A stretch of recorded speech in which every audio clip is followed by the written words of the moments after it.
Hello, my name is Brad. I review tech for creative professionals, and I'm pretty excited about what we're looking at here today. We are taking a look at the new Adobe Illustrator specifically designed for the iPad. This is rolling out today to anybody who has a Creative Cloud subscription. You could go to the App Store and download it. If you have Photoshop or Fresco, this is going to look really familiar to you. One thing Adobe is doing with all of their mobile apps is creating a consistent UI across all of them. This is your standard file management screen. We have our Learn tab. You can go to your work. You can pull it from the cloud. These are the files that I have used recently. I'm not going to spend too long on that. I want to dive into the meat and potatoes and drawing experience of this app. Now, Photoshop did have a rough start on the iPad. I think there are several reasons for that. Mainly, Photoshop does so much on the desktop. It was hard to please everybody, and it was hard to port over all of those features. And overall, I can say using Illustrator the last several days, this fares far better. Now, with that said, not everything is here. We don't have like image tracing. We don't have all the stroke options you might be used to. So some of the little details here and there that you may rely on for your daily workflow might not be in here yet. However, I think they've pretty much nailed the core drawing experience in a vector app, and in some ways, they've made this better than the desktop experience just for the pure drawing aspect. So if you have used Fresco or Photoshop, you know that all of your tools are right here along the left-hand side. We have some informational things up along the top, and along the right-hand side, we have our things like layers and our properties and a lot of different settings for different tools and that sort of thing. Now we have a lot of hand gestures here. Obviously, you can pinch and zoom to get into your artwork. If I draw something, like draw a shape, 2 fingers to undo that, 3 fingers tapped on the canvas to redo that, and this little touch circle down here, this returns as well. I'm going to be talking about that as we go through it. Actually, let me start that right now with the pen tool. With the pen tool, if you start tapping on the canvas, you're going to lay down dots, but if you tap and drag, you're going to get an arc. You're going to get the handles that you're used to from normal Adobe Illustrator on the desktop. Now, where this little touch circle down here comes into play is when we want to modify those. It is a modifier select tool, so if I'm holding down on it and I pull on these, it's not going to pull both of them as if it's turned off. It's only going to pull down on one of those handles at a time. Now you can also tap and hold, and if you pull down on it, it'll fill in the whole circle there. And now when I grab those, it is going to move both of them at the same time, and it's also going to straighten that out. They're calling this the touch shortcut, and most of these tools have various things that you could do with it. For example, if you're moving something around, oftentimes if you hold down on the shortcut, it's going to move around on like your snapping points, like this is moving it at a 45-degree angle or moving it straight to the left and to the right. So it gives you some of those keyboard commands that you're used to from the desktop right here in the iPad app. Another thing that you might not be able to see, so let me size this down and move it over to the blue area. We'll even zoom in so you can see it. Is this little menu right here. What they're trying to do with this app is take you away from jumping into your layers or jumping into your properties over on the right-hand side. They want to bring some of those things out so it's easier to access. So if I want to change the transparency on this, I could just go to this little menu here and pull down, and my shape will either grow or increase or decrease in opacity. I could do the same thing with this little stroke icon. I could push up and the stroke around my objects gets bigger or smaller. You could even change the layer order as well. We're going to be doing that in a minute.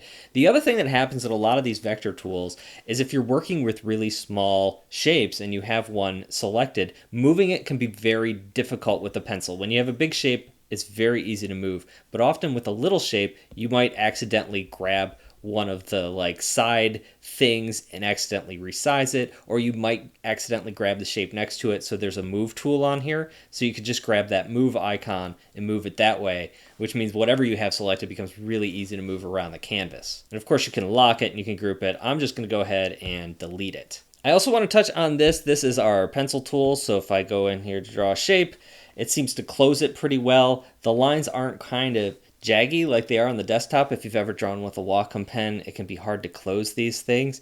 It comes down to this setting down here, which is smoothing. So you could adjust your smoothing down. So if you want less smoothing, like 0, and I draw my circle, I'm going to get a lot more points than I would if I was just drawing with that smoothing up. I kind of like it somewhere in the middle. Around 4 seems to work pretty well for me. Along with our pencil, if we tap and hold on that, we also have a blob brush option. So if this is a way you like drawing. Feels more like conventional drawing, so I can come in here and fill in a shape that way instead. This, of course, has its own parameters. You can adjust the brush, you could adjust the smoothness.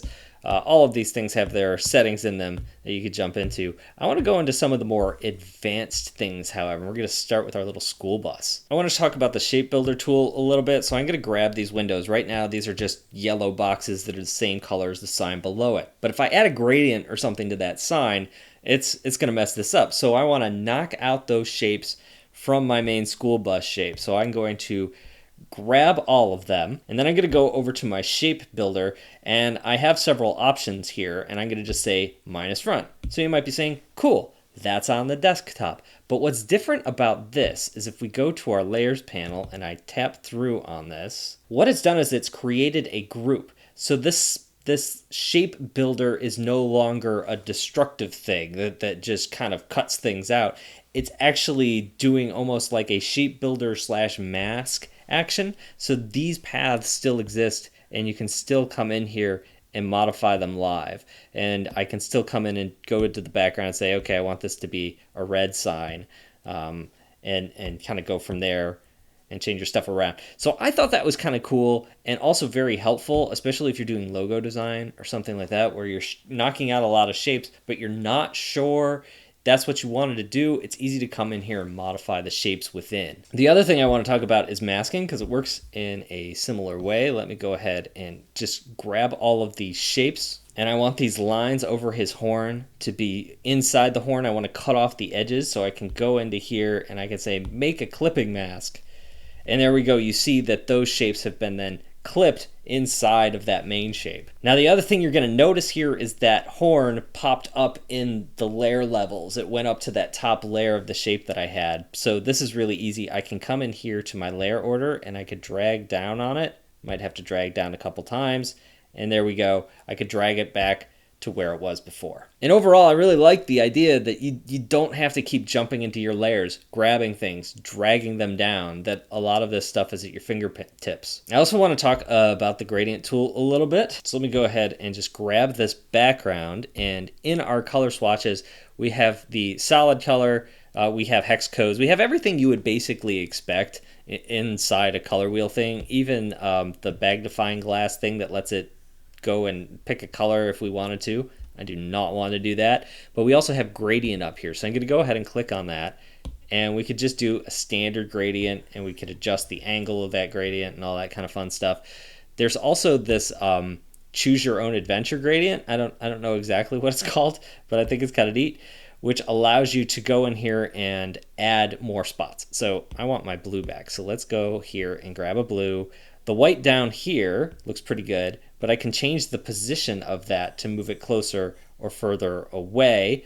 I could add another dot over here and then say, you know what, I want this one to be blue as well. I can add another dot here and say, you know what, I want my sky to be kind of yellow, maybe yellow pushing towards white down here.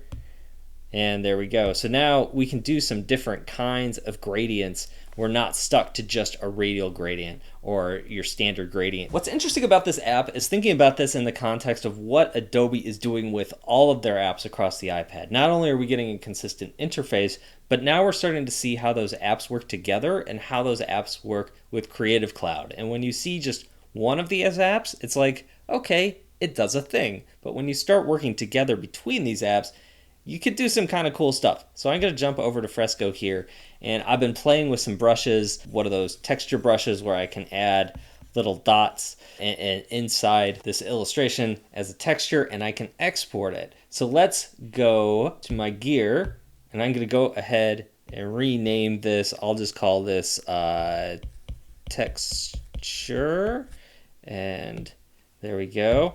And I'm going to save that. It's changed my name. And then if I hit the home button, it's going to save it to Adobe's cloud thing. I don't want to rate you right now, Fresco. I'm sorry, I'm busy. And I'm going to go back over to Adobe Illustrator, and then I'm going to tap on this little import icon. I can import from my camera roll, my photos, wherever I want. I'm going to say cloud document, and there is the texture that I just saved. So I'm going to go ahead and tap that, hit place. Might take a second to open up because it's a decent sized file. It's downloading from the interwebs. It's made this option, and I can flatten it or I can convert it to layers to objects. I'm going to go ahead and convert layers to objects. Let's jump into our layers. Whoops, those are up here. And it has it as a Photoshop document. I'm going to turn off the white background. And now I am left with this texture layer. And from here, I can go over to my properties. I can say, hey, let's set this to overlay. And now we have this overlay texture on there. And I could scrub it down. So it's just kind of subtle. In fact, it's so subtle that you're probably not going to be able to see it on the camera. So maybe I'll crank it up a bit just for fun. How's that? I think you can see it on the camera. It doesn't look quite as good in person, but it probably is visible on camera, which is what I'm looking for. But I think that's kind of cool that you can start to interact between these apps, take elements from one, put it in the other one. And we're really starting to see how this ecosystem that Adobe is starting to build, how it's fleshing out. So what are your thoughts on Adobe Illustrator for the iPad? Let me know in the comment section down below. Thank you guys for watching, and I'll talk to you in a couple of days.